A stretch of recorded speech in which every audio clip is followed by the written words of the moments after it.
اس کی گاڑی حیدر خان کے کارپوش میں آن رک گئی تھی۔ زرمش کی رنگت زرد تھی، وہ انگلیاں چٹکھاتے بیٹھی تھی۔ آریان نے ایک نگاہ سے دیکھا تھا۔ ڈیش بورڈ پر پڑی پسٹل اٹھاتے اپنی جیکٹ کی پاکٹ میں عرصی، یہ پسٹل کس لیے؟ وہ مزید زرد ہوئی تھی۔ اپنی سیفٹی کے لیے، وہ نرم لہجے میں بولتی زرمش کی پیشانی چوم گیا۔ یقین کرو جان، تمہارے لالا کو کچھ نہیں کہوں گا۔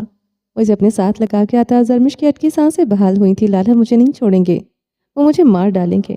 وہ حیدر خان کے رویے کا سوچتے مزید گھبرائی تھی۔ میری بیوی کو ہاتھ لگا کر دکھائے، اکھاڑ کر رکھ دوں گا، وہ سرد لہجے میں بولتے گاڑی سے نکل آیا تھا۔ زرمش کی طرف کا دروازہ کھولتے اسے نرمی سے باہر نکالا۔ ڈیش بورڈ پر پڑی پسٹل اٹھاتی اپنی جیکٹ کی پاکٹ میں عرصی، یہ پسٹل کس لیے؟ وہ مزید زرد ہوئی تھی۔ اپنی سیفٹی کے لیے، وہ نرم لہجے میں بولتے زرمش کی پیشانی چوم گیا تھا۔ یقین کرو جان، تمہارے لالا کو کچھ نہیں کہوں گا۔ وہ اسے اپنے ساتھ لگا گیا تھا۔ زرمش کی اٹکی سانسیں بحال ہوئی تھی۔ لالا مجھے نہیں چھوڑیں گے، وہ مجھے مار ڈالیں گے۔ وہ حیدر کے رویے کا سوچتے مزید گھبرائی تھی۔ میری بیوی کو ہاتھ لگا کر دکھائے، اکھاڑ کر رکھ دوں گا، وہ سرد لہجے میں بولتے گاڑی سے نکل آیا تھا۔ زرمش کی طرف کا دروازہ کھولتے اسے نرمی سے باہر نکالا۔ لالا سے بدتمیزی نہ کرنا پلیز، مجھے تھپڑ بھی مار دیا، برداشت کر لینا۔ اس کا لہجہ ملتجی تھا۔ وہ تمہیں کچھ نہیں کہے گا۔ آریان خانزادہ کی رنگت سرخ ہوئی تھی۔ کوئی اس کی بیوی پر ہاتھ اٹھائے، اس بات کی اجازت تو اس نے پہلے بھی کسی نہیں دی تھی۔ وہ اسے کلائی سے جکڑے داخلی دروازے سے اندر داخل ہوتے مردانے میں داخل ہوا۔ مردانے میں موجود حیدر خان آریان کو دیکھتے صوفے سے کھڑا ہوا تھا۔ دوسرے پل وہ اپنی حیرانگی پر قابو پا گیا تھا۔ وہ مر جاتا تو زیادہ حیرانگی کی بات تھی۔ ایسی جونکوں کا خاتمہ نہیں ہوتا، اسے یقین تھا۔ وہ آریان کو دیکھتے بمشکل خود پر قابو پا رہا تھا۔ وہ زرمش کی طرف بڑھا جو نگاہیں جھکائے کھڑی تھی۔ تم جاؤ میری جان، میں لالا سے بات کر لوں گا۔ آریان حیدر خان کے زرمش کی طرف بڑھنے پر اپنے قریب کرتے اس کے سر کو چوم گیا تھا۔ حیدر کو لالا کہنے پر حیدر خان نے جہاں قدم رکے تھے وہیں زرمش کی آنکھیں بھی پھیلی تھیں۔ جاؤ جان، وہ مسکرایا تھا۔ آریان کی جان کہنے پر وہ بری طرح سرخ ہوئی تھی۔ حیدر خان کے سامنے زمین میں گڑنے کو جی چاہا تھا۔ وہ بھاگتے ہوئے وہاں سے چلی گئی تھی۔ زرمش کے جانے کے بعد آریان مسکراتے ہوئے صوفے پر بیٹھا تھا۔ زرفیل صوفے پر بازو پھیلاتے اس نے اونچی آواز میں ہانک لگائی۔ آریان کا آدمی اندر داخل ہوا تھا۔ سیفٹی کے لیے لایا ہوں، سسرال آیا ہوں، کیا پتا میرا پاگل سنکی دماغی مریض سالہ میرا قتل کر دے۔ وہ ٹانگ پر ٹانگ جما گیا تھا۔ حیدر خان وہ سارے نام دیے جو زرمش کے منہ سے اپنے لیے سنے تھے۔ حیدر خان کی رنگت آگ کی طرح سرخ ہوئی تھی۔ کیا ہے نا، تمہاری بہن میرے ساتھ رہنا چاہتی ہے۔ وہ کہتی ہے اس کے شرپسند لالا کو میرے ساتھ رہنا پسند نہیں، اس لیے میں اس کے لالا کو بتاؤں کہ مجھ میں بہت اچھی خوبیاں پائی جاتی ہیں جو کہ مجھ میں پائی نہیں جاتی۔ وہ حیدر خان کو گھورتے مسلسل مسکرا رہا تھا۔ حیدر خان متھیاں دبوچے کھڑا تھا۔ زرفیل، آریان نے سے اشارہ کیا جس نے مسکراتے ہوئے آریان کو دیکھا۔ پلیز مجھے زرمش دے دیں، میں اس سے بے حد محبت کرتا ہوں۔ میرا یقین کریں، میں بہت بدل گیا ہوں۔ شرابی کبابی میں پہلے بھی نہیں تھا، نہ ہی کسی لڑکی وڑکی کا معاملہ رہا ہے۔